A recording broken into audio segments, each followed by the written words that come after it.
విద్వత్వంచ నృపత్వంచ నైనతుల్యం కదాచన స్వదేశే పూజ్యతే రాజా విద్వాన్ సర్వత్ర పూజ్యతే. విద్వంతంచ నృపత్వంచ పాండిత్యము రాజరికము నైనతుల్యం కదాచన ఎన్నటికి సమానం కాదు. స్వదేశీ పూజితే రాజా, కానీ రాజైన వానికి తన దేశంలో గౌరవం ఉంటుంది. రాజా విద్వాన్ సర్వత్ర పూజ్యతే, విద్వత్వం ఉన్న పండితుడికి ఎక్కడైనా గౌరవం లభిస్తుంది. రాజుకు రాజ్యంలోనే ఉంటుంది, విద్వాంసుడికి సర్వత్ర పూజితే. అపి స్వర్ణమయీ లంక నమే లక్ష్మణ రోచతే, జననీ జన్మభూమిచ్చ స్వర్గాదవి గరియేసి. లంక బంగారం సమానంగా ఉన్నప్పటికీ కూడా నాకు శోభించట్లేదు. ఎందుకంటే తల్లి జన్మభూమి ఇద్దరూ కూడా స్వర్గం కంటే మిన్నమైనవి అని రాముడు లక్ష్మణుడితో చెప్పినట్టుగా రామాయణంలో ఉంది. ఇదే శ్లోకం ఇంకో విధంగా కూడా ఉందండి.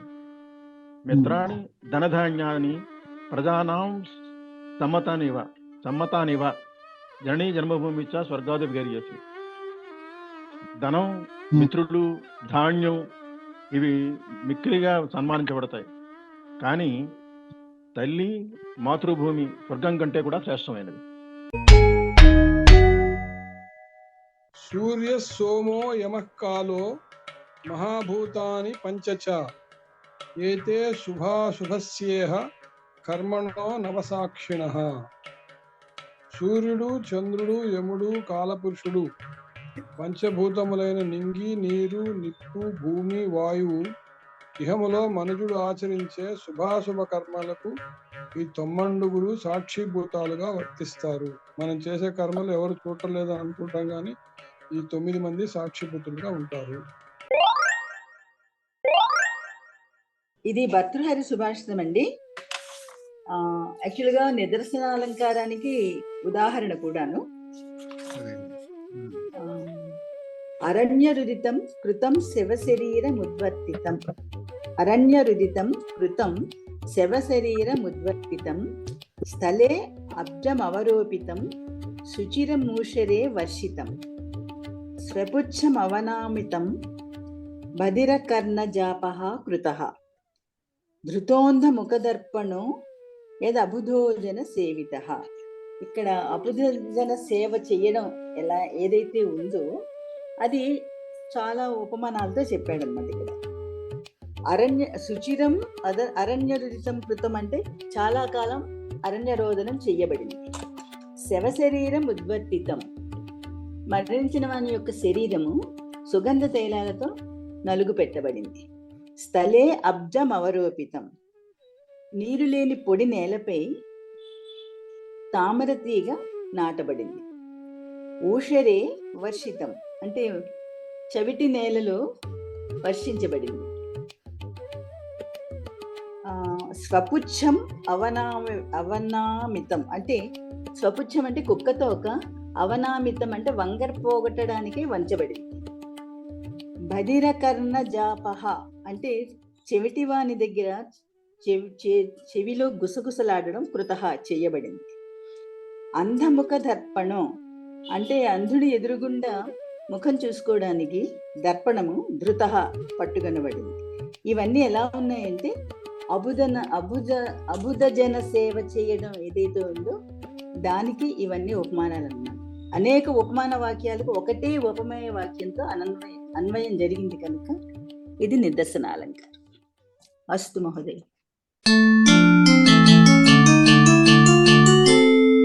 హస్తి స్థూలతనుః స చాంకుశవశః కిం హస్తిమాత్రో అంకుశః వజ్రేనాభిహతాః పతంతి గిరయః కిం శైలమాత్రః పవిః దీపే ప్రజ్వలితే వినశ్యతి తమః కిం దీపమాత్రం తమః తేజో యస్య విరాజతే స బలవాన్ స్థూలేషు కః ప్రత్యయః. ఇది చాణక్య నీతిలోది మహోదయ. ఏనుగు పెద్ద శరీరాన్ని కలిగి ఉంటుంది, కానీ ఒక చిన్న అంకుశంతో దానిని నియంత్రించవచ్చు. కానీ ఆ అంకుశము ఏనుగంత పెద్దదిగా ఉండదు. చిన్న పిడుగుపాటు అంటే వజ్రాయుధం చేత పెద్దగా ఉన్న పర్వతాలు కూడా నియంత్రించబడతాయి. కానీ అది పర్వతం అంత పెద్దదిగా ఉండదు. ఆకారంలో చిన్న దీపం వెలిగిస్తే కారు చీకట్లు కూడా నశిస్తాయి. కానీ ఆ దీపము చీకటంత పెద్దదిగా ఉండదు. అలాగే అంతరంగము ప్రకాశముగా తేజస్సుతో ప్రకాశిస్తున్నవాడు శారీరకంగా బలవంతుడుగా కాకపోయినా అతనే బలవంతుడు.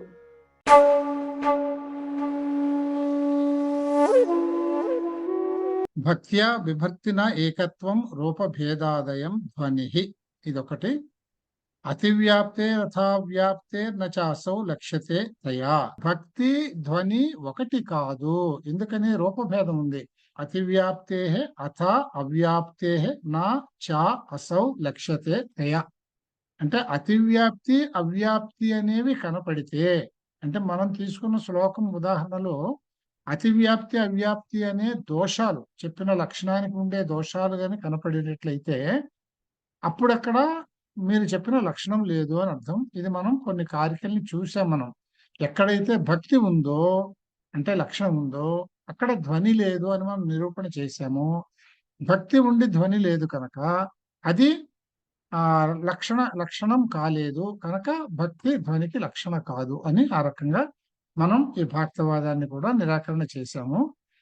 మనకి ఈ భాక్తవాదాన్ని నిరాకరణ చేయడంలో 3 విధాలుగా మనం చెప్పాము. మనం 3 విధాలు ఏం చెప్పాము? ఒకటి తాదృప్యవాదము అని చెప్పాము.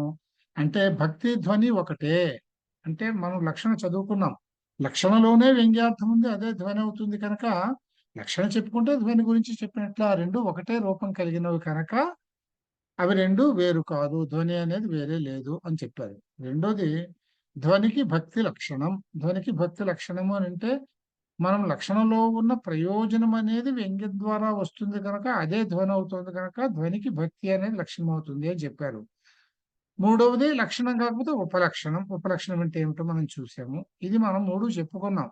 వీటిని ఇక్కడ మనం తిరస్కరించడానికి మొదటిది ఏం చెప్పారు అని అంటే, ఇక్కడ లక్షణ అనేది అంటే భక్తి అనేది శబ్దార్థం మీద ఆధారపడి ఉంటుంది. వ్యంగ్యము ధ్వని అనేది వ్యంగ్యార్థం మీద ఆధారపడి ఉంటుంది కనుక ఈ రెండింటికి అటువంటి రూపభేదం ఉంది బేసిక్ గా కనుక ఈ రెండు ఒకటి కావడానికి వీల్లేదు అనేది తాదృప్యవాదంతో దాన్ని ఖండించారు, తాదృప్యవాదాన్ని ఖండించారు. అలాగే ధ్వనికి భక్తి లక్షణం అనేది ఏం చేశారు, ఒక్కొక్క ఉదాహరణ తీసుకుని అందులో అతివ్యాప్తి అవ్యాప్తి ఉన్నాయని నిరూపించడం ద్వారా ధ్వనికి భక్తి లక్షణ కాలేదు అని నిరూపించారు. దాని ఉదాహరణలు మనం చదివాం, అవన్నీ కూడా మనం చదివాము. అతివ్యాప్తి అవ్యాప్తి అనేవి లక్షణానికి అంటే ఒక లక్షణం చెప్పినప్పుడు ఒక నిర్వచనం చెప్పినప్పుడు దానిలో ఉండే దోషాలని అతివ్యాప్తి అవ్యాప్తి అసంభవం అనే 3 విధాలుగా చెప్తారు. దాని గురించి కూడా మనం చెప్పుకున్నాము. ఇక్కడ అతివ్యాప్తి అవ్యాప్తి. అతివ్యాప్తి అంటే మనం ఒక జాతికి ఏ లక్షణం అయితే చెప్పామో అది ఆ జాతిలో కాక వేరే జాతులకు కూడా వ్యాప్తి చెందితే అతివ్యాప్తి అని అంటాం. మనం ఒక జాతికి చెప్పిన లక్షణం ఆ జాతిలో ఉన్న అందరు సభ్యులకి అన్ని సభ్యులకి వర్తించకుండా కొన్నింటికి కొన్నింటికి వర్తించకపోతే వ్యాప్తి పూర్తిగా లేదు కనుక అదే జాతికి లక్షణంగా చెప్పినప్పుడు ఆ జాతిలో అన్నింటికీ ఆ లక్షణం ఉండాలి. కొన్నింటికి కొన్నింటికి లేదు కనుక అది మనం అవ్యాప్తి, వ్యాప్తి చెంది లేదు, మొత్తం ఆ జాతి అంతట్లోనూ వ్యాప్తి చెందలేదు కనుక దాన్ని అవ్యాప్తి అన్నాం. అసంభవము అంటే అసలు మనం చెప్పిన లక్షణం ఆ జాతికే లేకపోవడం అనేది అసంభవం అనేది. ఇది ఉదాహరణ సహితంగా మనం చూసాం కనుక ఎక్కువ చెప్పక్కర్లేదు. దీనికి మనకి ఇప్పుడు దాన్నే ఇక్కడ ఎక్స్ప్లెయిన్ చేసాం. మళ్ళీని ఒక్క ఉదాహరణ మాత్రం చూపించాం మనం, ఎందుకంటే ఈ కారిక ఇచ్చారు కనుక ఈ కారిక ఇచ్చింది చెప్పబడింది ఎప్పుడు అంటే భక్తివాదాన్ని భాక్తవాదాన్ని నిరాకరించడంలో చెప్పింది కనుక నిరాకరించిన దానికి ఒక ఉదాహరణ మనం చూపించాము.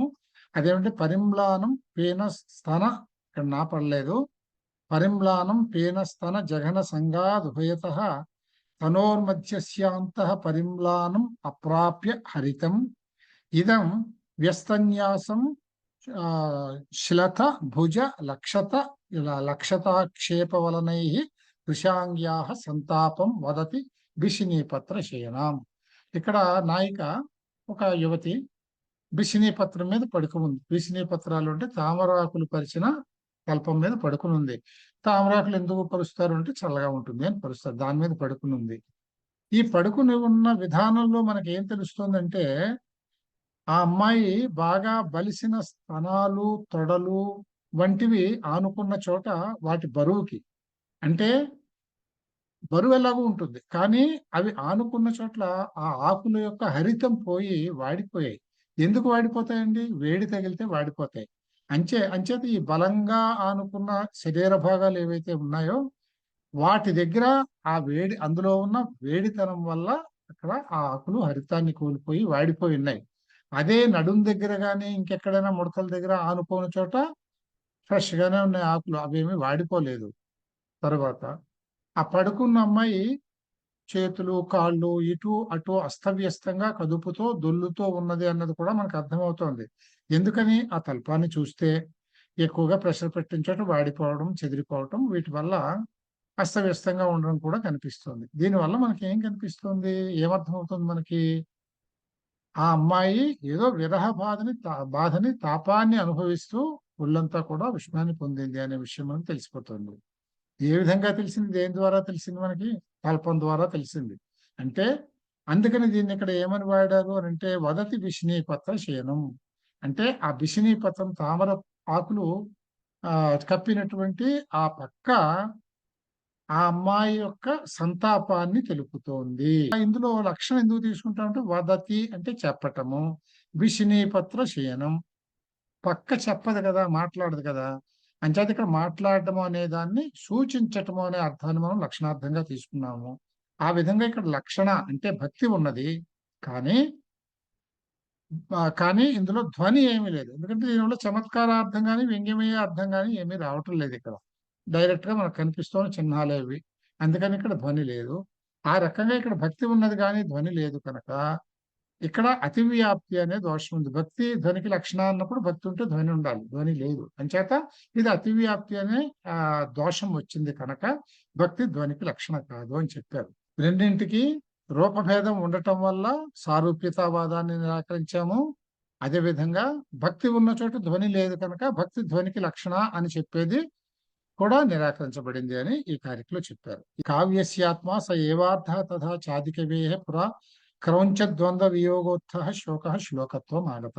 ఇది ఇక్కడ ఈ కారిక అంటే ఇక్కడ శ్లోకాన్ని కారికగా చూపించారు మనకి. దీనికి ఇది గాని లేకపోతే మానిషాద ప్రతిష్టాంతమగమ శాశ్వతీ సమాహ యత్ క్రౌంచ మిథునాదేకం అవధీహి కామమోహితం, ఇది గాని ఏది ఇచ్చినా కూడా ఇదే రాయడం అవుతుంది.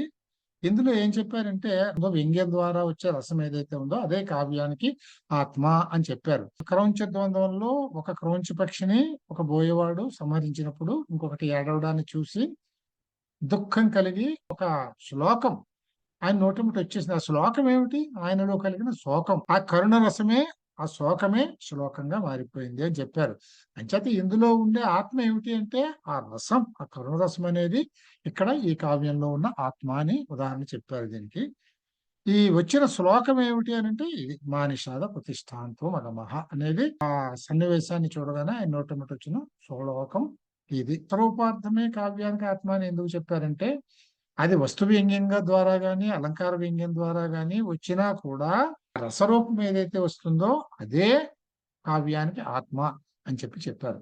అంటే ఈ మూడింటల్లో ధ్వని వచ్చేటటువంటి మూడు పద్ధతుల్లో వస్తురూప వ్యంగ్యం, అలంకార రూప వ్యంగ్యం, రసరూప వ్యంగ్యం, ఈ మూడింటల్లో కూడా రసరూప వ్యంగ్యం అనేది అల్టిమేట్ గా అది కావ్యానికి ఆత్మ వంటిది. కావ్యస్యాత్మ సహ ఏవార్థ అని చెప్పారు అన్నమాట. తర్వాత మనం కొన్ని షార్ట్ నోట్స్ చూద్దామండి. కేచిద్వాచాం స్థితం అవశయే తత్వముచస్తదీయం అనిర్వచనీయతావాదం నిరూపయత.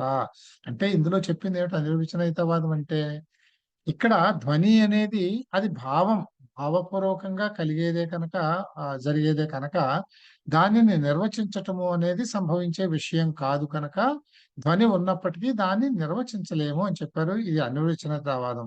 దీన్ని నిరూపించే సందర్భంలో చెప్పిన కారిక అది ఏ విధంగా ఉన్నది అనేది ఇక్కడ చెప్పాము. ఇందులో చూడండి, ఆనందవర్ధనుడు ప్రతిపాదించిన ధ్వనిని వ్యతిరేకించే వారి మతం తెలుపబడింది. ఏ ధ్వని కావ్యాత్మైన పండితుల చేత ఇంతకు పూర్వమే చెప్పబడిందో ఆ ధ్వని లేనే లేదు అని కొందరన్నారు. అభావవాదం అంటే అదే కదా. ఆ ధ్వని భక్తిలోనే వచ్చేస్తుంది అని ఇంకొందరు అన్నారు.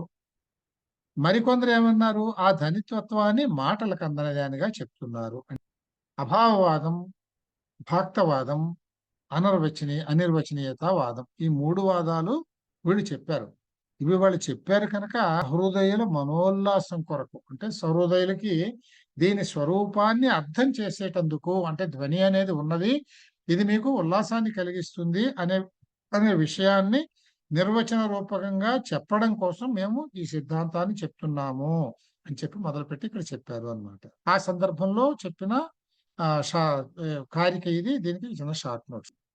ఇక్కడ సహృదయుల ప్రీతయే తత్స్వరూపం, బ్రహ్మ సహృదయ మనః ప్రీతయే తత్స్వరూపం అంటే సహృదయులైన వాళ్ళకి సంతోషం కలిగించటానికి, అంటే వాళ్ళకి నీకు మనోల్లాసం కలిగించేది ఈ ధ్వని అని చెప్పి సంతోషం కలిగించటం కోసం ఆ ధ్వని స్వరూపాన్ని మేము మీకు తెలియచేస్తున్నాము అని ఈ సిద్ధాంతాన్ని నేను చెప్పాను. ఇది ఊహలకు అందనిది, దీన్ని నిర్వచించడం అనేది సాధ్యం కాని విషయము అని చెప్పారు కదా.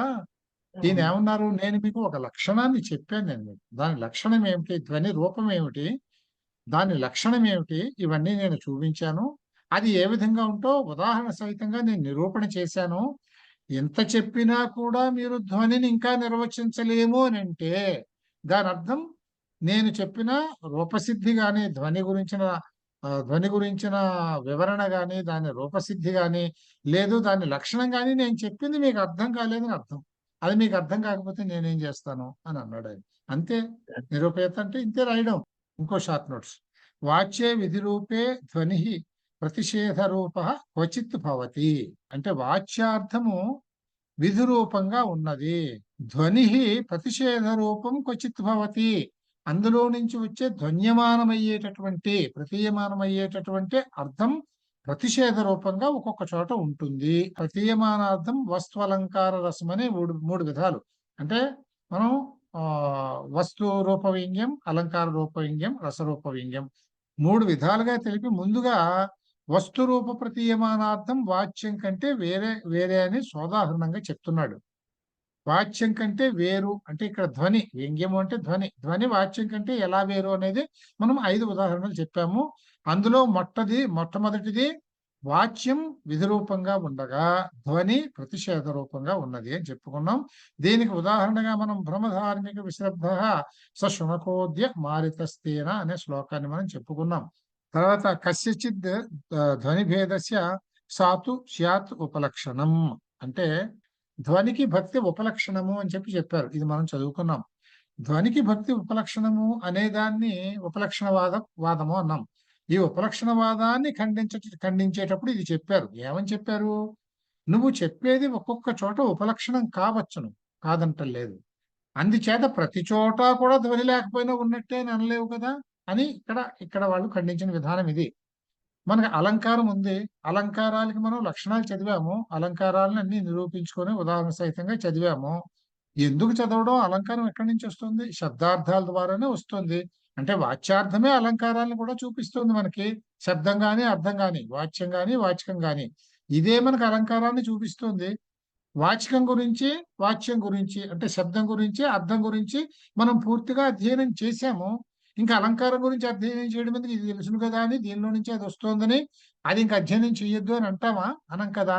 అలాగే ఇక్కడ కూడా మీరు లక్షణ ద్వారాను ఉపలక్షణ ద్వారాను ధ్వని వస్తున్నది అని అంటే అంత మాత్రం చేత ధ్వనిని మీరు స్టడీ చేయడం మానేయమని అంటారా? అలా అనకూడదు కదా. ఎలాగైతే అలంకారాల విషయంలో దాన్ని వేరేగా అధ్యయనం చేయక్కర్లేదు అని అనలేమో, ఇక్కడ కూడా అలా అనడానికి వీలుండదు. ధ్వనికి భక్తి ఉపలక్షణం అనే ఉపలక్షణవాదాన్ని ఖండిస్తూ ఒకానొక ధ్వని భేదానికి భక్తి ఉపలక్షణం కావచ్చును అని ఈ కారికి యందు తెలుపుతూనే ఖండన చేయబడింది. ఒప్పుకుంటారు, కొన్ని చోట్ల ఉంటుంది అలాగా, మనకు తెలుసును కదా అది. అంటే ఉదాహరణకి కాకి ఉన్నది దేవదత్తుని ఇల్లు అని చెప్తే ఆ కాకి ఎగిరిపోయినా దేవదత్తుని ఇంటిని గుర్తుపట్టగలుగుతాం కనుక, అదే విధంగా ఒకానొక ధ్వని దగ్గర భక్తి ఉంటే దానిని బట్టి, అంటే ఇలా ఒక చోట జరిగింది కదా అని చెప్పి అన్ని ధ్వనులలోనూ భక్తి లేకపోయినా ధ్వని ఉన్నది అని అనకూడదు అని. తర్వాత కనుక భక్తి తెలిస్తే చాలు ధ్వని తెలుస్తుంది, అందుకని ఇంకా దానికి లక్షణం వేరుగా చెప్పడం ఎందుకు అని అనడం మీ వాదం. ఈ వాదం కరెక్ట్ కాదు. ఎందుకంటే అలంకారాలు కూడా అభిధ చేతనే ప్రతిపాదించబడతాయి. అంటే అభిధానాభిధేయ భావ సంబంధం కలిగి ఉన్నవి. అభిధానము, అభిధేయము. అభిధానము అంటే చెప్పేది, అభిధేయము అంటే చెప్పబడేదిని. ఈ రెండు. ఈ అభిధానాభిధేయ భావాలు అంటే అభిధానము అంటే చెప్పేది ఏది శబ్దమే, అభిధేయము తెలియబడేది అలంకారమే. అంటే శబ్దానికి అలంకారాలకి అభిధాన అభిధేయ భావ సంబంధం కలిగి ఉన్నాయి. అభిధా స్వరూపాన్ని అలంకారికులు విస్తారంగా చెప్పారు. అభిధా అనేది ఎలా ఉంటుందో చెప్పుకున్నాక మనం 3 రకాల శబ్దాలు, 3 రకాల అర్థాలు ఇవన్నీ చదువుకున్నాం కదా. దీని చేతనే అలంకారాలు తెలుస్తాయి కనుక ఇక అలంకారాలకి విశేషణంగా వేరుగా లక్షణం చెప్పి దాన్ని అధ్యయనం చేయడం ఎందుకు అని అంటావా? అనవు కదా. అదే విధంగా భక్తి తెలిసినంత మాత్రం చేత ధ్వనులన్నీ తెలిసిపోతాయి కనుక భక్తి లక్షణం అయినందుకు ఇంకా ధ్వని లక్షణం వేరేగా చెప్పక్కర్లేదు అనే వాదం తప్పు. ఇది కస్యచిత్ ధ్వనిభేదస్య సాతు స్యాత్ ఉపలక్షణం. ఒకవేళ అక్కడక్కడ ఉపలక్షణం వల్ల మీకు ధ్వని ఉన్నప్పటికీ కూడా ధ్వని చేత ఉపలక్షణం ఉన్నట్లు తెలిసినా కూడా అది మనం ధ్వనిని విడిగా అధ్యయనం చేయవలసిందే అని చెప్పడానికి చెప్పిన కారికాది. తర్వాత శబ్దార్థ శరీరం తావత్ కావ్యం శబ్దగత చారుత్వ హేతవ అనుప్రసాదయ అర్థగత చ ఉపమాదయ ప్రసిద్ధ ఏవా వ్యాఖ్యాత. ఇది వ్యాఖ్యానం చేయమన్నారు దీని మీద. శబ్దార్థ శరీరం తావత్ కావ్యం. కావ్య శరీరము అంటే ఏమిటి? మొత్తంగా కావ్య శరీరం అంటే శబ్దాలు అర్థాలే. శబ్దగత చారుత్వ హేతవ శబ్దానికి చారుత్వ హేతువైనవి అనుప్రాస మొదలైన శబ్దాలంకారాలు. అర్థగత చ ఉపమాదయ అంటే అర్థానికి సౌందర్యాన్ని చేకూర్చేవి అర్థాలంకారాలు, ఉపమాదులు, ఉపమాలంకారం మొదలైనవి. ఇవి ప్రసిద్ధమైనవి ఉన్నాయి కదా. ఇంకా ధ్వని అనేది ఏ విధంగా చారుత్వ హేతు అవుతుంది అని చెప్పి ధ్వని అనేది ఇంక వేరే ఏమీ లేదు అని ఇది ఒక మొట్టమొదటి అభావవాదం అనమాట. అభావవాదం 3 రకాలు చెప్పుకున్నాం. ఇది మొదటి వాదం. తర్వాత ప్రథమేహి విద్వాంసో వైయాకరణా వ్యాకరణ మూలత్వాత్ సర్వ విద్యానాం వ్యాఖ్యాత. వర్ణాలునే మనం ధ్వనులు ఉన్నారు. ధ్వని అంటే శబ్దము. ఇది వైయాకరణులు చెప్పినది. అలంకారికులు ధ్వని అనేది ఎలా చెప్పారంటే ఇక్కడ కూడా అంతే, ధ్వనించటమే. ఇక్కడ ధ్వనించటము అనే దానికి అర్థం ఏమిటి? ఒక వ్యంగ్యం ధ్వనించటము అని చెప్పారు. దాన్ని వీళ్ళు కొంచెం మాడిఫై చేసి ఆ ధ్వని అనే శబ్దాన్ని ఇక్కడ వీళ్ళు వాడుకున్నారు అని అన్నమాట. దేనికైనా కానీ వ్యాకరణమే మూలము. అంచేత అన్ని విద్యలకి కూడా వ్యాకరణం తెలిస్తేనే మనకి మిగతావన్నీ కూడా డెవలప్ అవుతాయి అని ఈ కారికలో చెప్పారు. ప్రథమేహి విద్వాంసో వైయాకరణ. మొట్టమొదటి విద్వాంసులు ఎవరు అంటే వైయాకరణులే, అంటే వ్యాకరణ శాస్త్ర పండితులే. వ్యాకరణ మూలత్వాత్ సర్వ విద్యానాం. వ్యాకరణ మూలకంగానే విద్యలన్నీ కూడా అభివృద్ధిలోకి వచ్చాయి, మనుగడలోకి వచ్చాయి. ఇది ఒక్కసారి చదువుదాం మీకు, ఎందుకంటే డిస్క్రిప్టివ్ గా ఉన్నది కనుక కాన్సెప్చువల్ గా లేకుండా డిస్క్రిప్టివ్ గా ఉంటుంది ఇది. ఈ కారికలో ధ్వని అనే వ్యవహారం ఎలా వచ్చిందో చెప్పబడింది. సర్వ విద్యలకు మూలం వ్యాకరణం కనుక విద్వాంసులలో వైయాకరణులు అగ్రగణ్యులు. ప్రథమేహి విద్వాంస వైయాకరణా. వారు చెవికి వినబడే వర్ణాలను ధ్వని అని వ్యవహరిస్తున్నారు. అంటే వీటినే వర్ణాలు అన్నాం, అంటే అక్షరాలు అన్నమాట. అది మనం వింటున్నది శబ్దం ద్వారానే వాటిని గ్రహిస్తున్నాం మనం. స్క్రిప్ట్ కాదు, స్క్రిప్ట్ లేదు ఈ భాష ఉన్నప్పుడు, గుర్తుపెట్టుకోండి. అదే విధంగా వారి మతాన్ని అనుసరించే కావ్యతత్వం తెలిసిన పండితులు కూడా కావ్యంగా వ్యవహరించే శబ్దార్థయుక్తమైన శబ్దాన్ని. అయితే కావ్య శరీరం అంటే ఏమిటి? శబ్దార్థాలే, అంటే శబ్దమే. శబ్దమే అంటే వైయాకరణులు చెప్పిన ధ్వనే. ఈ ధ్వని అది వ్యంజకత్వం ద్వారా, వ్యంజక ప్రక్రియ ద్వారా ఈ ధ్వని మనకి ఒక వ్యంగ్యార్థాన్ని ఇస్తున్నది కనుక దానిని ధ్వనిగా మనం వీళ్ళు అలంకారికులు చెప్పారు అనేది. అటువంటి ధ్వనిని ప్రకాశింప చేయడం అంటే ఏదో ఒక అప్రసిద్ధమైన అలంకారాన్ని ప్రతిపాదించడం కాదు. అంటే వీళ్ళు రెండవ అభావవాదం ఏం చెప్పారు? మీరు ఒకవేళ ధ్వని అనేది ఉన్నది అని అంటే అది అలంకారాన్ని కూర్చేదే కానీ అలంకారం కాదు అని అంటున్నారు. కానీ అలంకారం కూర్చేది అలంకారమే అవుతుంది కనుక ఇంతవరకు తెలిసిన అలంకారాలు కాక మీరు మరొక కొత్త అలంకారం కనిపెట్టారని అనుకోవచ్చు. ధ్వనిని చక్కగా అవగాహన చేసుకున్న వారు ఆ విషయంపై హడావిడి చేయడం యుక్తమే. అయితే వాళ్ళ మీద ఈర్ష్యతో వాళ్ళని కలుషిత మనస్కులుగా వ్యవహరించటం తగదు. ఈ విధంగా తెలుపుతూ ధ్వన్యభావవాదాలని నిరాకరించారు. ధ్వన్యభావవాదాన్ని ఇక్కడ నిరాకరించారు అన్నారు. అందుకని వీళ్ళు అనేది ఏమిటంటే అది అలంకారం కాదు, కానీ మీరు హడావిడి చేస్తారులేండి, అందుచేత మిమ్మల్ని ఏమి తక్కువగా చూడము అని ఏదో వాళ్ళు చెప్పడం, వీళ్ళు దాన్ని నిరాకరించడం జరిగిందనమాట. ఇది రెండవ భేదం అభావవాదంలో. తర్వాత భక్త్యా విభర్తి నైకత్వం రూపభేదాదయం ధ్వని వ్యాఖ్యాత. భాక్తవాదాన్ని ఖండిస్తూ స్వరూపాలలో భేదాలుండటం చేత ధ్వని భక్తితో ఏకత్వాన్ని పొందదని ఈ కారికలో తెలుపబడింది. అంటే ఎక్కడ శబ్దార్థాలు తమని అప్రధానం చేసుకుని వాచ్యార్థం కంటే వేరైన అర్థాన్ని ఆ అర్థానికే ప్రాధాన్యం ఇస్తూ బోధిస్తాయో, ఇక్కడే వ్యంగ్యానికి ధ్వనికి అని తేడా చెప్పుకున్నాం. వ్యంగ్యము అంటే వ్యంగ్యార్థం వచ్చినప్పటికీ శబ్దార్థాలకు కూడా కొంత ప్రాముఖ్యత ఉంటుంది, అది వ్యంగ్యార్థం. శబ్దార్థాల ప్రాముఖ్యం మొత్తం పోయి అదంతా కూడా వ్యంగ్యార్థాన్ని ప్రకాశింపచేయడానికే పరమైపోతే అప్పుడు దానిని మనం ధ్వని అని అంటాము అని చెప్పుకున్నాగా. అదే ఇక్కడ చెప్తున్నారు.